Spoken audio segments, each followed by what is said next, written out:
There's been obstacles in my way that I've had to like overcome, which is like the biggest obstacle that I've had to overcome is the opinions of other people.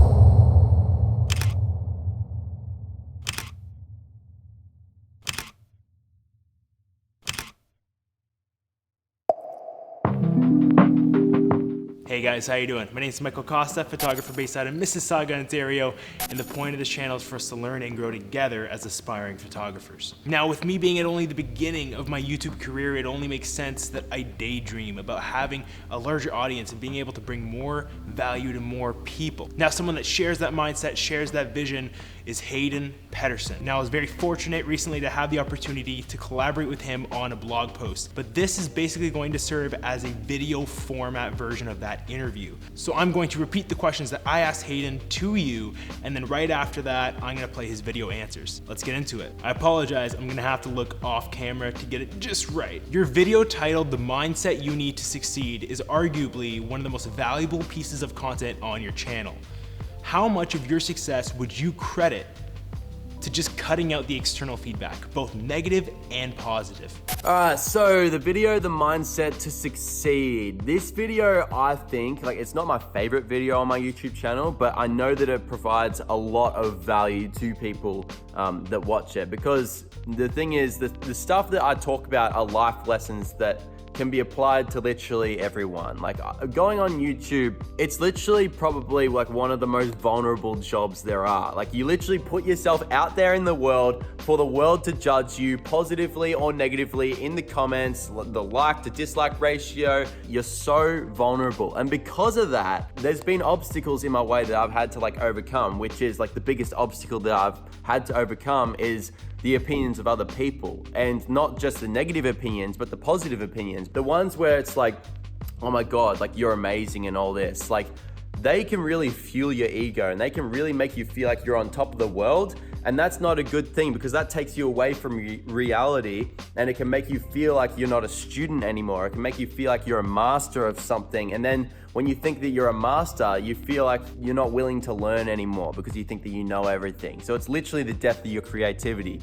Same thing goes for the negative opinions. Obviously, like, no one likes to hear negative feedback and stuff like that. Constructive criticism is great, but listening to negative opinions, obviously it can kill your confidence, because like, you can start to believe these things about yourself that other people say. But the thing is, like, people don't have enough context to judge you anyway. Like, the only people that can judge me are really my friends and my family. But even so, at the end of the day, the only person who actually knows who you are is you. Like, in terms of the success of my YouTube channel, I probably give about 90% of my success to not caring about the positive or negative opinions of other people. It's hard to narrow you down to just one style of photography. Is there one that really has your heart, or do you prefer to stay away from the label? The kind of photography that I love is just pretty much everything. Like, I try to stay away from the label. I don't have any specific kind of style. My favorite photography though is like stuff to do with particles. If I can do stuff with like water and stuff. I love having high shutter speed like shots so you can see like those particles nice and crisp, as well as portraits. Like, if I can combine like particle photography with portraits, that's my favorite kind. As I continue to watch your content, I notice that you're a bubble of positive energy. One thing that I tend to bring up often is the importance of staying positive through difficult clients, making mistakes, relationships lost, etc. Do you have an example of when staying positive benefited you? Do I have an example of when staying positive benefited me? Yes, definitely. Like, there are times when I'm like, man, I just cannot be bothered. Like, well, not cannot be bothered. It's more like going through a creative block or something, like when I'm editing or like when I'm on a photo shoot and I just feel like crap and everything. Because the thing is, like, it's unrealistic to always feel good and always feel energetic and everything like that. So staying positive, maintaining a positive attitude is absolutely imperative to having a YouTube channel, in my opinion, especially the content that I make. I like to have positive energy about myself, and I like to like lift people up. I'm all about being authentic. The thing is, I don't ever want to be like over the top, like, look, this is me, like a super positive, because the thing is, That's not realistic at all. But you do get to choose how you show up. And I like to show up with a positive attitude. And that's a choice. Everyone has a choice. No matter how good I feel, no matter how bad I feel, whatever situation I'm in, I will always try my best to maintain a positive attitude, because I make my decisions now off principles and values instead of how I feel. Because the reality is, like, you can't control your emotions or anything like that. You can only control your reactions to your emotions. So I just make a conscious choice to be positive when reacting to my emotions. So it benefits me all the time. Something that you've been vocal about on your channel is your passion for fitness. Could you ever see yourself creating a segment or a new channel altogether focused on fitness and nutrition? I don't think that I would really ever make another channel or anything based on fitness. I actually did make an Instagram back in the day of like a fitness thing, like me doing pull-ups and everything like that. It was sort of like a little dream that I had, but that dream is like kind of died out and I don't really care about it that much anymore. I just think that like with fitness, that's like my own thing. I'm super interested in it, but I don't think that that's something that I would make a YouTube channel about. I love what I'm doing right now because there's so much action in it and there's so much fun in it. Whereas like fitness, I'm not saying that there wouldn't be that, and I would definitely make it so there was that, but if fitness is not, it doesn't exercise my creative muscle nearly as much as photography. It's no secret that your channel's following has grown significantly since starting only a couple of years ago. Now, you don't strike me as the person who cares to follow a number, but it does resemble the amount of value that you bring to others on the platform. What has been your favorite thing about building an audience on YouTube? My favorite thing about building an audience on YouTube is, one, bringing a community of like-minded people together, and so people can share their ideas and everything like that. It might be like, oh, do you know Hayden Pedersen? And then they might be like, oh, like, have you seen his video on this kind of thing? So people can like bond over the content that I make, which I think is really cool. The second thing, which is the greatest thing, being able to inspire other people. That is amazing. Like when I see people tagging me on Instagram and stuff, like of them like trying photography things that I only just tried a few days ago because I uploaded a video on it, that is the coolest thing. Like inspiring other people to go out, have fun, express themselves, do their thing. I think that to me, there's no greater form of success. So that's what I love about building an audience on YouTube. On that topic, when building an audience/fandom, this usually translates to becoming a role model for many. You seem to have embraced the opportunity in how you spread the message of positivity and self-worth. What is the most important message that you look to leave with your audience? Being yourself in a world where people tell you to be someone you're not. So truly belonging, which is not trying to fit in, just being yourself. Because being yourself is the greatest thing that you can be, really.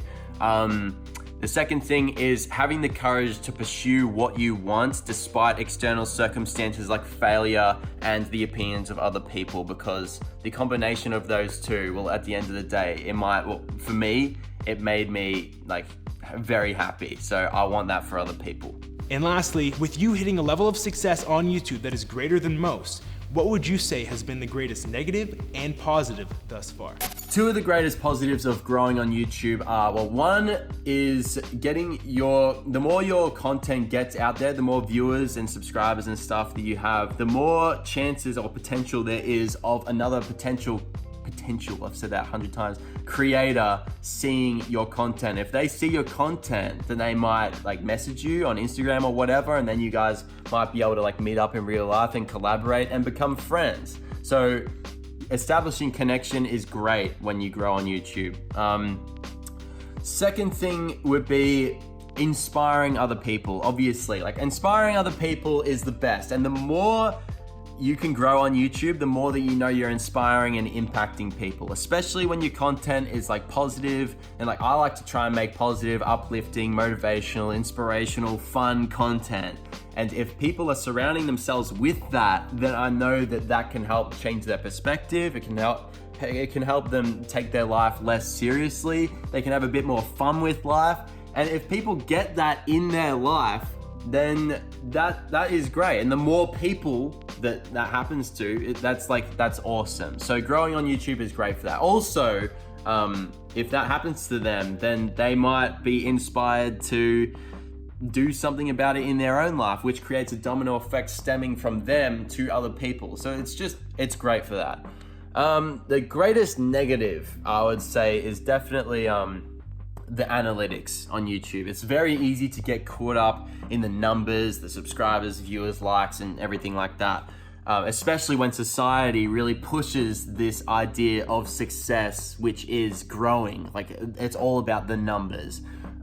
It's super easy to get caught up in that. It's literally the lowest hanging fruit, and it's super validating as well. Like, you can literally go to your Instagram photo and just see how many likes or comments or whatever, and how many views are on your most recent video. But the thing is, that can be very bad for your mental health, because then you can start basing your self-worth on other people, and like whether other people are liking your stuff and everything, as well as how many likes or how many views you have, which at the end of the day, looking at that stuff doesn't really matter, especially like if you think about it for yourself. Like it really feeds your ego. Like, say for example, if one video got maybe 1 million views or whatever, I'm like, oh yeah, that's awesome, 1 million views, that's great.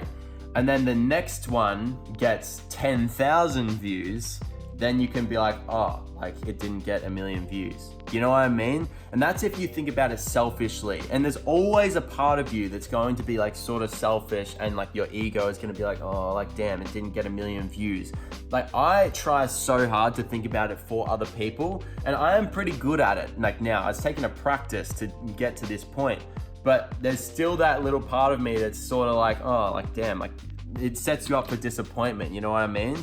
So I think that focusing on the numbers and everything, that is the greatest negative of YouTube, and it can create a lot of like mental health problems. So the best thing to do is just put that aside so you can focus on the process, because the more that you focus on the analytics, the less creating that you're actually doing. So focus on the creating, focus on having fun and inspiring people.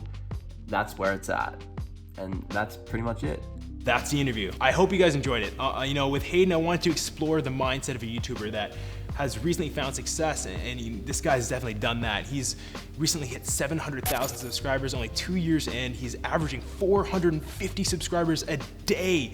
That is insane. I'm super happy for him, and for someone that's in my age range, that is just super inspiring and motivating for me to keep running, keep chasing. Age is just a number. And like Hayden, I want to bring the most amount of value to the most amount of people. And when I got started, I wanted to get into the mindset of some of my favorite photographers, some of my idols. How did they get through some of the more tough, rigorous situations that come along with being a photographer, especially a growing photographer, and when you're doing new things all the time. So I want to thank you, Hayden Pedersen, for being part of this video, and of course you, the viewer, the reader, the consumer of however you're consuming this content, whether it's written or audio or video.